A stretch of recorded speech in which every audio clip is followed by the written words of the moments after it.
Man United have been linked with Morgan Rogers. Now, I talked about it yesterday. This is going to be my thoughts, going through the news, talking about it, and have a conversation about Morgan Rogers as a whole and him potentially joining Manchester United. So, we got the news, obviously, from the Telegraph that Manchester United have a heavy interest in Morgan Rogers, and a lot of clubs are interested in Europe. PSG and a lot of Premier League clubs, Arsenal, City, Chelsea, all those sort of clubs would be interested in signing him. Now, again, he's valued at £100 million, but Manchester United definitely do want a left winger this summer. There's no denying that. We've been linked. We looked at Semenyo in the January window. We've been linked to quite a few left wingers more recently. And I think it's going to be a position that Manchester United definitely look to identify. Now, as I said, Morgan Rogers, the news and the reports are linking him to Manchester United. All the indication is that he will leave Aston Villa this summer, regardless if they do get Champions League or not. That's what's being reported. Now, Manchester United come into the race. Again, long-term admirers of Morgan Rogers. He has a good relationship with Carrick, who he worked with at Middlesbrough. I don't know if that will have anything to play in with a deal. I think if you look at his profile, 23 Premier League experience, had a couple years at Villa where he's just thrived. He's probably going to go to England with the World Cup. And again, it's going to be an expensive deal to do, but definitely one that's worth it. Now, are United going to have this sort of money to go and do it immediately? Probably not. But again, if you look at how much money we get from selling a Rashford, Sancho leaving, you save wages there. Casemiro leaving, you save wages there. Højlund going, there will be money available. So I think that's not the biggest concern. As I said, in terms of profile, he's got everything that you want. He's a very good ball carrier, a dribbler.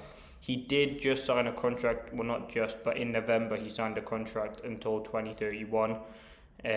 But again, if Manchester United or any club come knocking on the door, I'm sure Villa will be open to negotiations. And he has been their best player for a while, 13 goal contributions this season. Again, left winger is a priority. Now, you look at the left wingers that Manchester United have. Cunha is the main one. I would say Dorgu would definitely be utilised there when he comes back. They are two very good left wingers. Now, I think if Rodgers is going to be bought in, it's probably not going to be a Bruno Fernandes replacement. It'll probably be someone who you bring in immediately for the left wing. Then when Bruno leaves, then you can potentially see him mould into that. I definitely do think he is better in the centre, and that was just shown visibly in that Manchester United game where he played on the left for large parts of it, and Villa just couldn't get him into the game.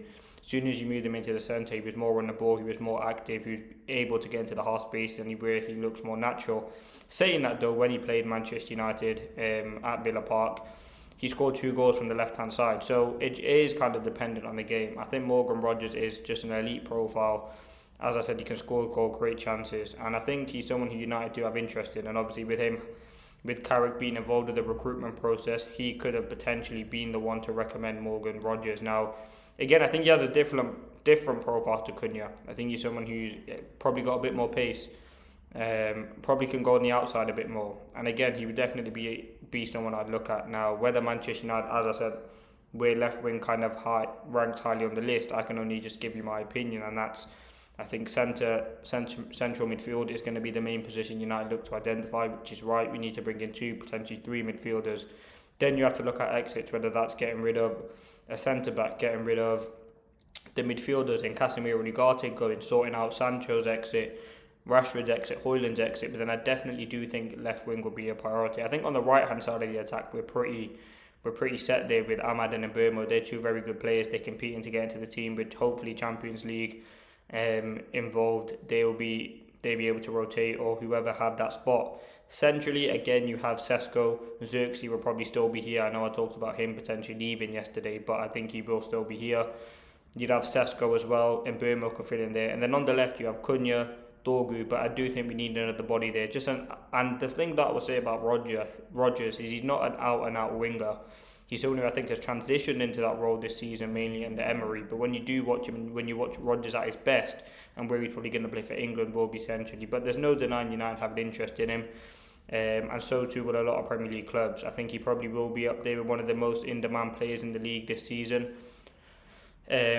Probably with you like Elliot Anderson, Tonali, these sorts of levels of players that could be on the move. But yeah, that is the conversation. For £100 million, it is a ridiculous fee. But if you look at the market today in which we operate, it probably is a correct figure. You look at sort of Elanga last summer, I think Elanga, Madueke, There was another player, can't remember his name, but you look at Cunha and Ibuma all going for in the region of 60 to 70 million pounds. You would say Roger is that upper echelon player, and as I said, he can do everything. He does have 5 years left on his deal, so getting him out of Villa will be a concern, especially if they do make Champions League, and they probably will be reluctant to let him go. But again, I do expect a conversation and more talks to happen with Morgan Rogers. As I said, he is my... If Bruno Fernandes is to leave, he'd be the guy that I go out and get. But it could be that United go out and get him regardless of if Bruno Fernandes leaves. So we will have to wait and see. That's my thoughts on Morgan Rogers. I think £100 million is probably a fair price. I know it does sound ridiculous, but you look at the market in which we're currently operating in and players going for ridiculous fees, that's probably about right. If like the Maduekis and that went for 60 million, Morgan Rogers going for 100 is justified. He's a very good player, he's had a few seasons at Villa and he's developed fantastically well. He has a good relationship with Michael Carrick, so see how much that part has a part to play. If Carrick is the permanent manager going forward, would that be a sort of a factor in getting him to come to Manchester United? We'll have to wait and see. But for me, obviously, he's someone I would sign. I think he's got every sort of attribute that you need: defensive work rate, moment of brilliance, ball carrying, everything that you want in a top level player. So let's just hope Manchester United, if they do sign him or they do want to get him, they do end up signing him.